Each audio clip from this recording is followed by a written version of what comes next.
দেশের সব বিশ্ববিদ্যালয় বন্ধ ঘোষণা, হল ত্যাগের নির্দেশ। সরকারি বেসরকারি সকল বিশ্ববিদ্যালয় বন্ধ ঘোষণা, এর আগে স্কুল কলেজ বন্ধ ঘোষণা। দর্শক, পরিস্থিতি বুঝতেই পারছেন যে একের পর এক নানা রকম ঘোষণা আসছে। যখন এই ঘোষণার কথা আপনাদেরকে বলছি, গণমাধ্যমে এসছে, তখন বাংলাদেশে রাত 11:20। ইতিমধ্যে পরিস্থিতির যথেষ্ট অবনতি হয়েছে। সব খবরাখবর দর্শক গণমাধ্যমে আসছে কিনা আমি জানি না। বিভিন্ন জায়গা থেকে নানা রকম যে খবরাখবর আসছে তার ভয়াবহতা অত্যন্ত বেশি। রীতিমতো সাধারণ শিক্ষার্থীদের নিয়ন্ত্রণে আসার পর সেখানে ছাত্রলীগের সদস্যদেরকে হল ছাড়া করা হচ্ছে। বহু জায়গায় তারা শারীরিকভাবে নির্যাতনের শিকার হয়েছে, সেই খবরও আসছে। তবে তার আগে সারাদিন ব্যাপী পুলিশ এবং ছাত্রলীগের হাতে নির্যাতিত হয়েছে শিক্ষার্থীরা। এরকম পাল্টাপাল্টি অবস্থার মধ্যে যখন নাকি স্কুল কলেজের সমস্ত শিক্ষার্থীরা মাঠে নেমে আসলো, তখন দৃশ্যপট পাল্টে গেছে দর্শক।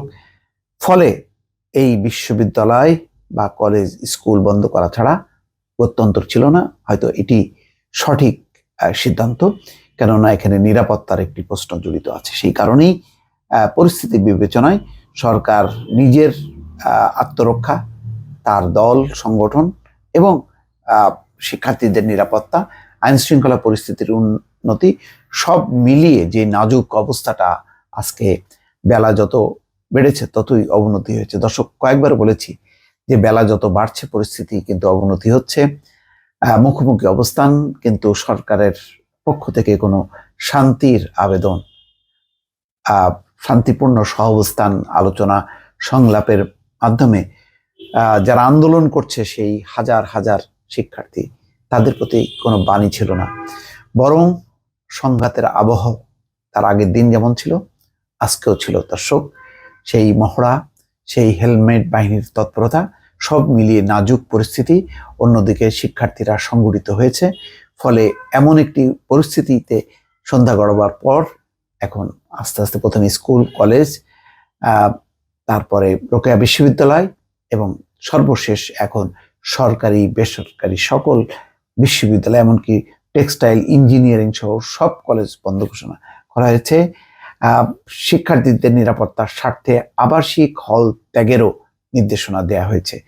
মঙ্গলবার বিশ্ববিদ্যালয় মঞ্জুরি কমিশনের সচিব ডক্টর ফেরদৌস জামান স্বাক্ষরিত এক বিজ্ঞপ্তিতে এই তথ্য জানানো হয়। বিজ্ঞপ্তিতে বলা হয়েছে, শিক্ষার্থীদের নিরাপত্তার বিষয়টি বিবেচনায় দেশের সকল পাবলিক বেসরকারি বিশ্ববিদ্যালয়, নথিভুক্ত মেডিকেল, টেক্সটাইল ইঞ্জিনিয়ারিং ও অন্যান্য কলেজ সহ সকল কলেজের শিক্ষা কার্যক্রম পরবর্তী নির্দেশ না দেওয়া পর্যন্ত বন্ধ থাকবে। একই সঙ্গে শিক্ষার্থীদের নিরাপত্তার স্বার্থে আবাসিক হল ত্যাগের নির্দেশনা দিয়ে নিরাপদ আবাস স্থলে অবস্থানের নির্দেশনা দেওয়া হয়েছে। দর্শক, পরিস্থিতি নিঃসন্দেহে সরকার যেটি মনে করেছিল যে দমন পীড়ন বা নির্যাতন, নিজের সংগঠনের সদস্যদেরকে নামিয়ে পরিস্থিতি নিয়ন্ত্রণ করা যাবে, কিন্তু যখনই নাকি সাধারণ শিক্ষার্থীরা ইনভলভ হয়েছে তখন আর পরিস্থিতি নিয়ন্ত্রণের মধ্যে রাখা যায়নি।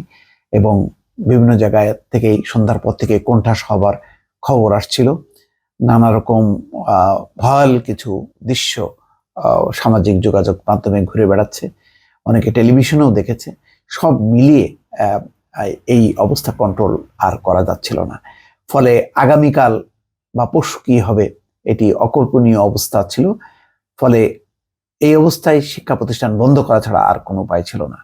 কিন্তু শিক্ষা প্রতিষ্ঠান বন্ধটাই কি একমাত্র এই সংকট মোকাবেলার একমাত্র পথ হলো, নাকি আলাপ আলোচনা সমঝোতা হবেই না?